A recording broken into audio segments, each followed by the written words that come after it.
Alright, here we go, season 2 of this athletic club save, where we're not stopping until we can grab a Champions League, and to be honest, we're pushing the boundaries of our rules this time around. It's been a while since I told you about them, so here's the quickest run through of the rules that I can possibly do. Number 1, we're only signing Basque players. Number 2, we have to accept any bids over market value for any player over 85. Number 3, we're only signing youth academy players with Basque names. And number 4, if we sign someone from Sociedad, we have to use their release clause. So, Season 2. This year we've got money, we've got some serious money. We sold Unai Simon last year, that helped fill the bank, and qualifying for the Champions League has turned our budget into something I never imagined possible. But with big cash comes big responsibility, and to be fair, an even bigger headache because our board's objectives are absolutely crazy, but more on that later.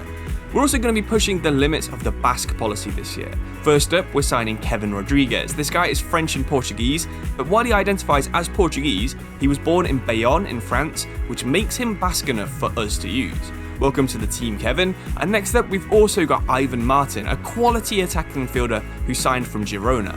Ivan was born in Bilbao but never played for us or any other club in this region. So this means we'll likely push Sunset forwards into a full-time striker role and have this guy a bit further back playmaking for us.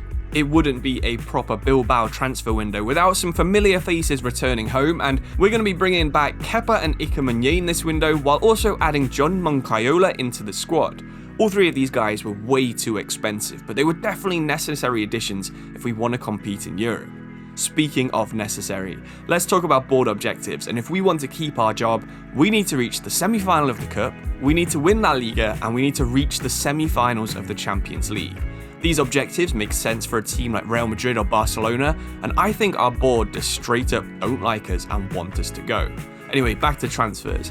We actually got a really big offer for one of our wingers, but thank God it wasn't Nico Williams. Instead, it was Berenguer. We don't really use him, so I'm happy to accept and let him go to Real Madrid. And we also got a ton of loan offers for some of our worst young players.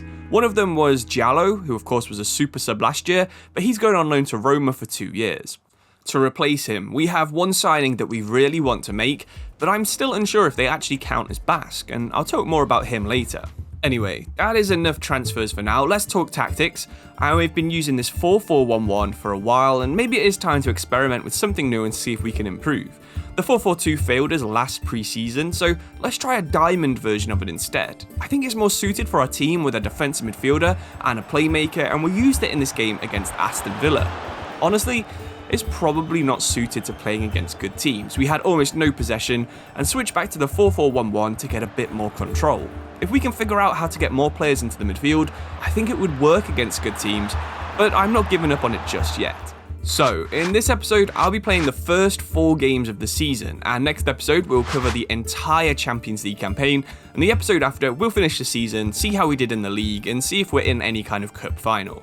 I'm assuming we'll need at least another 2 years after this one to try and build up to the semi-final level, so make sure you subscribe so you don't miss that. I think our squad is in a really good place this season, and we're about to start our season against Getafe. Getafe themselves have had a few new faces join their ranks, but some things will just never change. Their classic 4-1-4-1 counter-attack stodge ball is still fully alive and well, but since that pre-season game against Villa, we have evolved. Our wing-backs now invert into centre midfield, and this creates a really strong 2-3-3-2 possession style. It's really silky, it's controlled, and it looks like it's going to work. But the one downside is that it pushes Inaki a bit out wide. You can see it right here, but that opened up space for Ivan Martin to play the killer ball through to Sunset, and boom, we were already 1-0 up in our first game of the season. Because we can basically mark their entire defence with our entire attack, this is stifling everything they want to do. Martin even nabbed the ball off their defensive midfielder and smashed this shot that bounced off the crossbar. He was absolutely everywhere, but we did need to try and adjust him to stop him drifting out wide. We'll probably do this at half-time, and before half-time, he manages to cut inside for a big chance, only to smash it just wide of the post. Iñaki would find Gurazeta, who would slide it through to our makeshift striker Sunset. One touch, gets around the defender, and it's a toe poke into the far corner. It's Sunset's second, and we're running away with this one. Getafe would still muster a weak effort from the edge of the box, but it barely even tested Aguirre Zabala. I think we straight up broke this dude's arm, and he was their giant Tifo player, so it's clear the fans like him. I think that it's clear we deserve this lead though. We're aggressive, we're dynamic, and we're ruthless. In fact, a few minutes later, Moyonkola, one of our inverting wingbacks, flies into this slide tackle and earns a booking. That aggression is exactly what we want in this system. Sunset would almost get his hat-trick with this swerving pile driver, and we let even Martin rest after one of the best debuts we've ever given. Getafe would again barely threaten us. Enquiries finally had to make a save, but it was totally routine. We would go on the counter from this save, and Sunset could have gone for the hat-trick, but he would mess up the final pass, and that would be a deserved 2-0 win. Now, I have to ask you, are we serious title contenders? Is top 4 good enough, or will 5th place get me the sack? I want you to drop your season predictions in the comments right now, and let me know where you think we're going to finish. Right, let's talk transfers again, and we needed reinforcements from the wing. That was kind of clear in that first match. And for just under £9 million, we've snapped up the most in-form EFL Championship player, Borja Sainz. He's not world class, he's quick, he's a solid dribbler and he's bang in form, and sometimes that's all you need. He counts as Basque because he was born in the Basque region, came through our academy and played a ton of games for Alaves, but even though he was the top scorer in the championship when we signed him, he's going to be on the bench because our midfielders are in even better form. He had good company on the bench though too. Enquiries was returning to the squad for the first time since he left 2 years ago, and somehow we were playing against the Valencia side that was even worse than Getafe. Their talisman or best player was a washed up Richarlison, except now he's paired with a 68 rated partner, Alberto Mari. With a squad like this, I don't think Valencia are going to be challenging for the top 4 like they were last year. We started strong. Gurazeta looked through on goal, but Diakabi would wipe him out. Of course, that is only ever going to be a straight red. From the resulting free kick, our new boy Rodriguez whipped it top corner, only for the keeper to catch the ball. After some pretty ratty play, Sunset would eventually poke it through to Nico. Nico would beat the defender, and sometimes you just have to take the easy option. It's pulled across to Gurazeta, and that is 1-0. Nico had a chance to score for himself with this curling effort, but the keeper got fingertips to it. Don't worry, because early in the second half we got some good possession. Martin would loft a beautiful chip over the top to Nico, and he would volley it home to make it 2-0. Around the 60th minute, there was a lot of applause as Munyain returned to the squad in his red and white stripes for the first time in 2 years. Sainz also came on for his debut, and Valencia's only chance of the rest of the game was a vicious corner volley, which was saved brilliantly by Enquiries. For the rest of the game, we just slowed the tempo and killed it off, and Munyain actually nearly scored a screamer from range, but full time, it was 2-0. 2 wins from 2, and we're already on more points than we were at this point last year. In fact, there's only 4 teams above us in the table. One of them's Atletico Madrid, who is our next opponent. We're flying so far. We've not had any bids for Nico, who's now grown to 89. We haven't had any for Sunset either, who's also grown above 85. Both of these guys are now vulnerable to the Nico clause, where we have to accept any bids above their market value. So maybe we do have some luck on our side. And to be honest, if there's ever a time we need some luck, it's right now. We're playing against Atletico Madrid. They have England's midfield duo, they have 2 of Manchester City's Champions League winning defence, and they also have 2 88 rated goalkeepers. Our team is full of 81 rated players, and it looks kind of ropey in comparison. This is by far the best squad we've played against this year, but we do have more points than them now, and we can go top of the league if we win this match. Early on, Ivan Martin would dance into the box, pass it to Nico, who would float it to Gurazeta, but Oblak would pull off a worldy save. Hopefully this isn't just a sign of things to come. Down the other end, Carrera would sting the near post, but Enquiries says no, and that's why we still pick him over Kepa.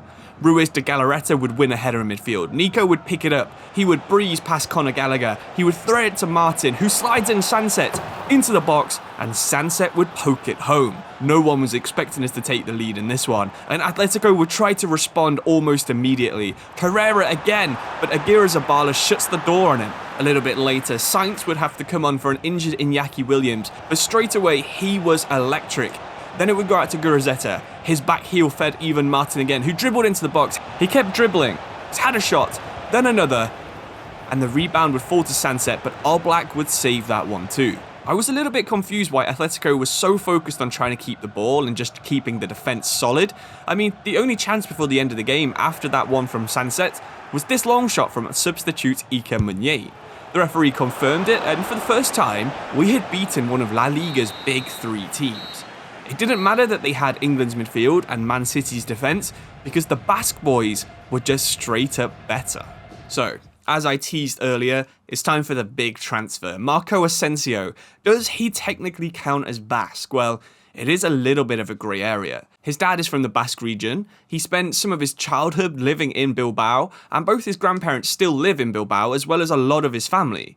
Bilbao had actually once considered signing Tommy Orr, who was an Australian with Basque grandparents who never even set foot in Spain. So by those standards, I'm saying that Asencio is definitely eligible. But I'm not agreeing this signing until I know what you think. You guys didn't want me to sell Simon last August, so we didn't, and I need you to either comment sign Marco if you think he counts as Basque, or avoid Marco if you think he is fully Spanish. Okay, it's deadline day, and it's time to play our last game of August and our last game of this episode.